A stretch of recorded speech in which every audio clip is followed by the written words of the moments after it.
This is Euronews now. Here are your top stories.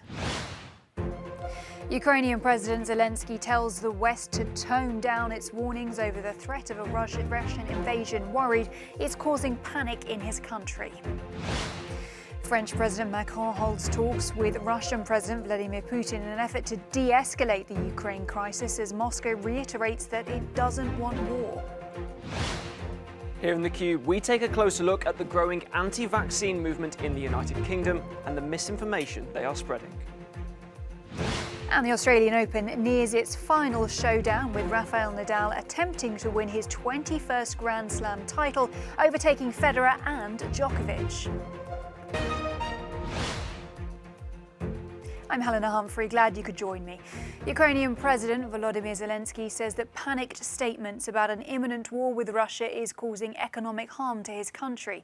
Zelensky made the comments as he spoke with reporters in Kiev following a call with US President Joe Biden on Thursday. He welcomed US and NATO help but played down reports that Moscow's poised to invade. Zelensky says although Ukraine is not a NATO member, it still needs more security guarantees in order to deter a conflict. I know that some members of NATO don't like us going into this detail, but we want to have something specific. We need to have something that we can count on. First of all, security guarantees, if we were talking about NATO, and the second is the level of our army. No matter when we get into NATO or whether we will be there at all, nothing in this case depends on us. Not everything depends on us. We have to develop our own army. We have to protect ourselves. But we understand right now perfectly well that if we are not part of NATO, then we are on our own in terms of protecting ourselves. Well, attending that press conference in Kiev was our international correspondent Annalise Borges. She says that although President Zelensky is appealing for calm, he says Russia remains a threat to the whole of Europe. But if there's one message that we can take out of this presser here in Kiev tonight, is that Ukraine does believe Russia poses a threat, not only to this nation, but to the entire European continent. And Ukraine believes that what is at stake right now is not only the stability of this country, but the stability of Europe. When I asked Volodymyr Zelensky about some of his previous statements, the Ukrainian president has been perceived as projecting calm, saying that everything was under control, that there was no reason for panic. This is what the Ukrainian leader had to say. And I mentioned this to President Biden. I think the U.S. supports that. I said that I started talking to the leaders of the countries and to explain to them that we need to stabilize the economy of our country because of those signals which say that tomorrow there will be war, because these signals were sent by even respected leaders of the respected countries. And sometimes they are not even using diplomatic language. They're saying tomorrow is the war. This means panic on the market, panic in the financial sector. So how much does it cost to our country? The people should trust their government and their special services. We are grateful for any support, but this varied information from varied sources cannot mislead our country, because this raises economic panic. Volodymyr Zelensky, they're also detailing a phone conversation he had with the US President Joe Biden, a phone call that reportedly went badly, according to Ukrainian officials. The call didn't go as planned. Apparently, the two leaders clashed, an information that has been dismissed by the White House.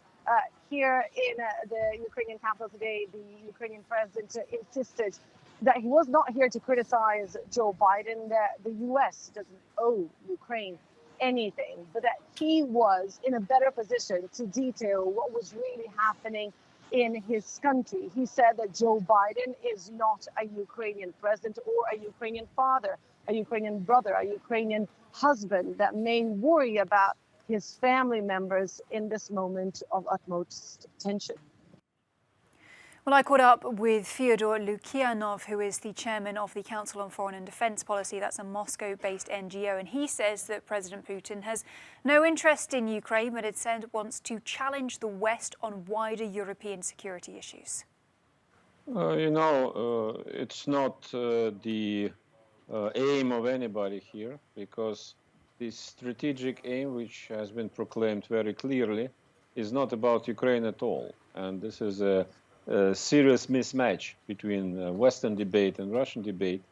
In the West, everything is focused and obsessed even with Ukraine. In Russia, yes, Ukraine is an important case, and a very vital case, but it's just a case in a very big trend about how the European security arrangements will be made in the future.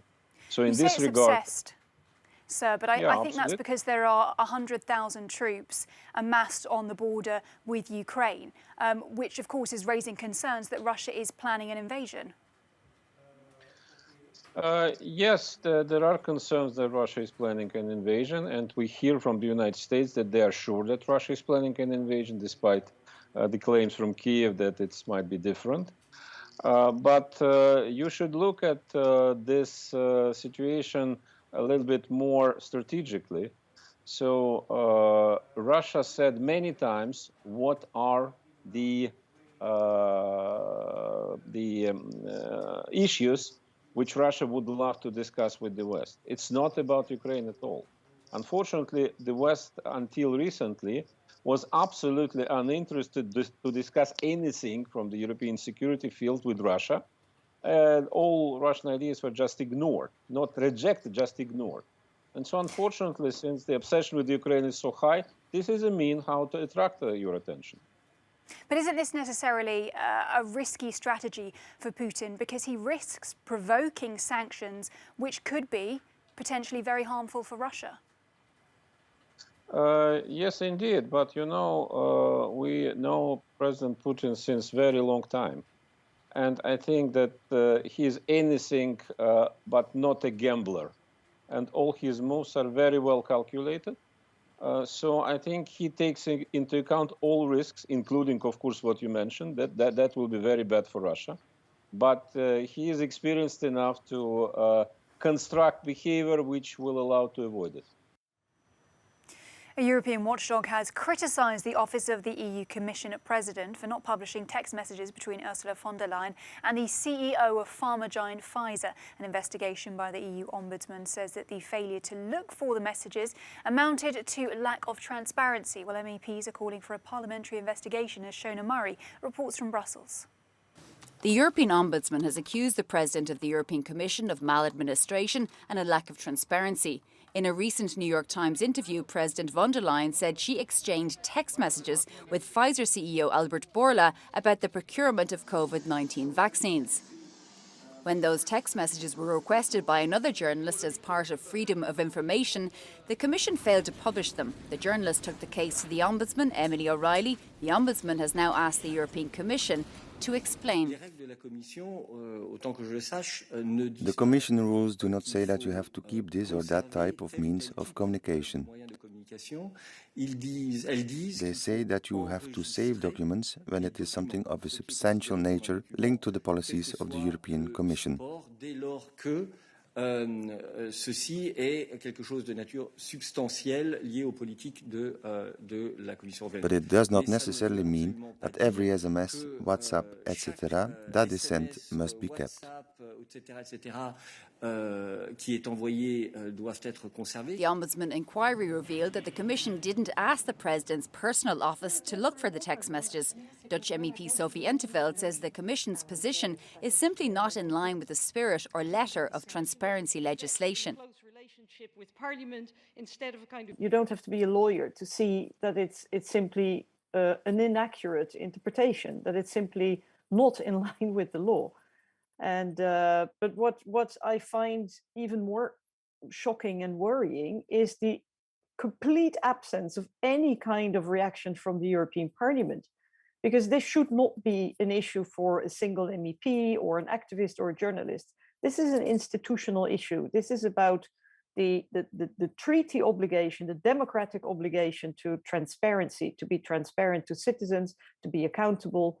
The spokesperson for President von der Leyen says the Commission will respond in due time before the end of April. Shona Murray, Euronews, Brussels. Now, in the UK, anti-vaccine sentiment is growing, and there's been increased attempts to shut down centres offering COVID jabs. Many of those responsible are spreading false information and referring to ancient defunct English laws. Matthew in the Cube has been taking a look. Health officials around the world have been reiterating that COVID-19 vaccines are safe and effective, and that any risks are extremely rare. But despite this, here in Europe, we are still seeing weekly protests by anti-vaccine voices. And in the United Kingdom, these protests have taken on a very different format. A number of videos circulating online this week have shown citizens approaching hospitals, vaccine centres, and even police stations. Here they display fake legal documents, giving them to both health workers and to police officers, saying that they are trying to shut down vaccine centres and, in their words, bring politicians to justice.